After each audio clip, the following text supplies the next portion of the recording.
Okay, if you would please take your songbook and turn to song number 135. And this might be your last chance to stand. So if you would stand, song number 135 on the first and the last verses, Hark the Herald Angels. Hark the herald angels sing, glory to the newborn King. Peace on earth and mercy mild, God and sinners reconciled. Joyful all ye nations rise, join the triumph of the skies. Hear angelic hosts proclaim, in Bethlehem, hark the herald angels sing, glory to the newborn King. Come, desire of nations, come, bring sinners thy humble home. Rise the woman's conquering seed, rose in us the serpent's head. Adam's likeness very face, step thine image in its place. Set Bethlehem from above.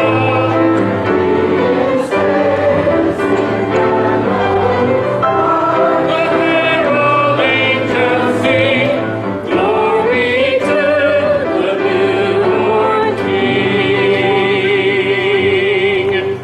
Amen. You may be seated.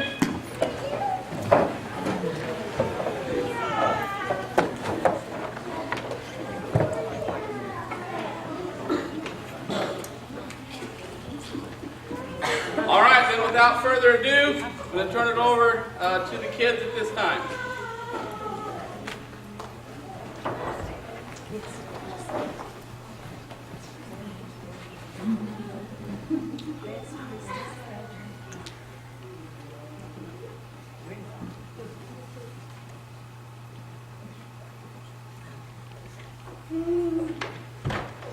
The Herdmans were absolutely the worst kids in the history of the world.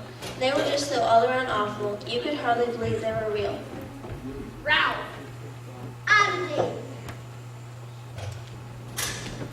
Leroy, Claude, Holly, And the youngest and meanest, Gladys, 6 skinny, stringy-haired kids, all alike except for being different sizes and having different black and blue places where they had clung to each other. Of course, nobody even thought about the Herdmans in connection with our annual Christmas party. Most of us spent all week long being pounded and poked by the Herdmans at school and looked forward to Sunday as a real day of rest.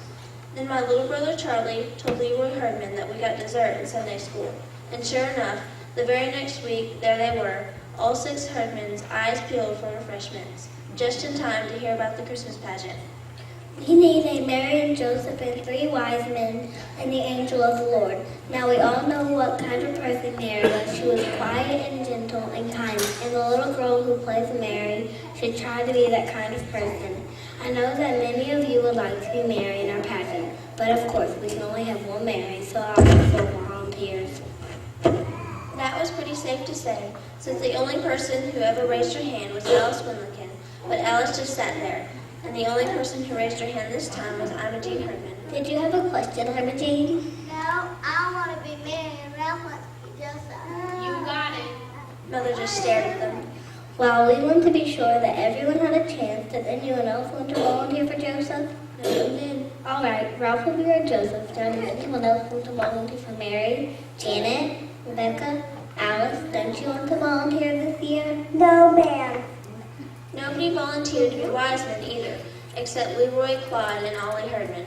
So there was my mother, stuck with a Christmas pageant full of Herdmans in the main roles. There was one Herdman left over and one main role left over, and you didn't have to be very smart to figure out that Gladys was going to be the angel of the Lord, who brought the good news to the shepherds. You could just picture Gladys waving shepherds left and right.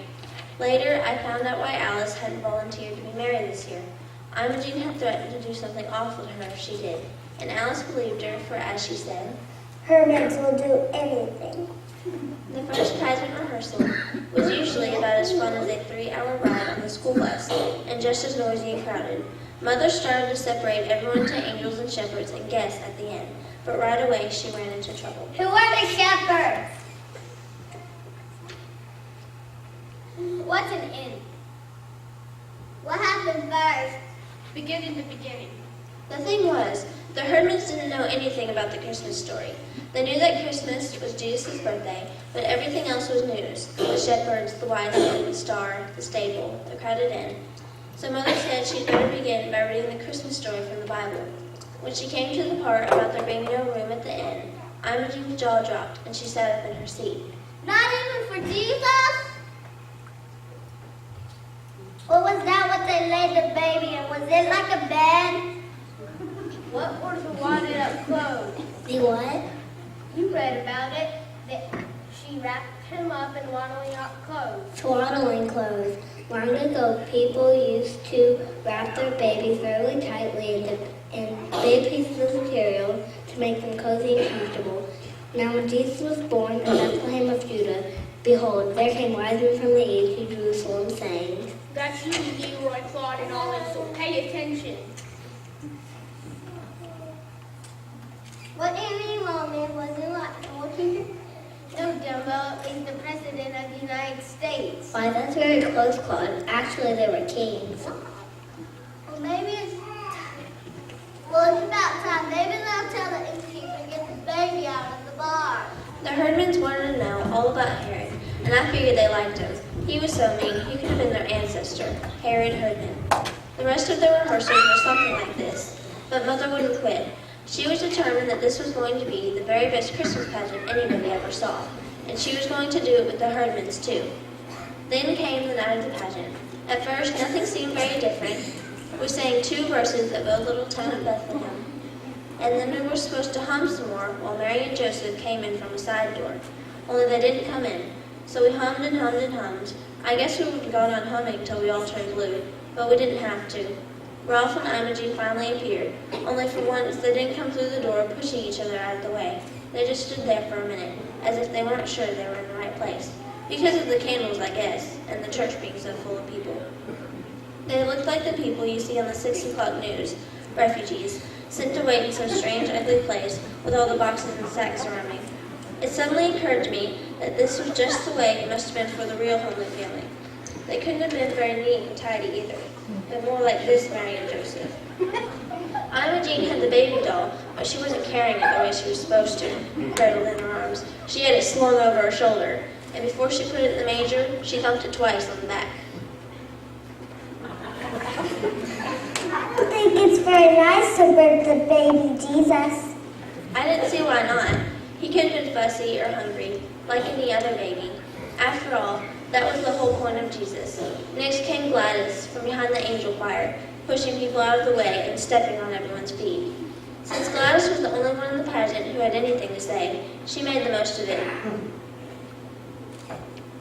Hey! Auntie, a child is born! And all the shepherds trembled, so were afraid. Of Gladys mainly, but it looked good anyway. Then everyone in the audience shifted around to watch the wise men march up the aisle. Leroy Herdman was carrying something so heavy that he almost dropped it. It was a ham from the food basket that was given to them. It still had the ribbon around it saying Merry Christmas. The Herdmans had never before in their lives given away anything except lumps on the head, so you had to be impressed. Leroy dropped the ham in front of the manger. It looked funny to see a ham there instead of the fancy bath salt jars we had always used for the myrrh and frankincense.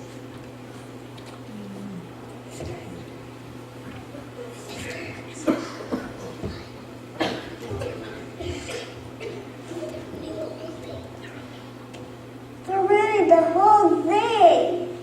As for ruining the whole thing, it seemed to me that the Herdmans had improved the pageant a lot, just by doing what came naturally, like burping the baby, for instance, or thinking a ham would make a better present than perfumed oils. I almost wished for the pageant to go on with the Herdmans in charge, to see what else they would do. I happened to look at Imogen, and I almost dropped my hymn book on a baby angel. Everyone had been waiting all this time for the Herdmans to do something, absolutely unexpected. And sure enough, that was what happened. Imogene Herdman was crying. In the candlelight, her face was all shiny with tears, and she didn't even bother to wipe them away. She just sat there, awful Imogene in her crooked veil, crying. Well, it was the best Christmas pageant we ever had. Everybody said so. I guess that everything's all over now. It was quite a pageant. I still have a plan they wouldn't take it back.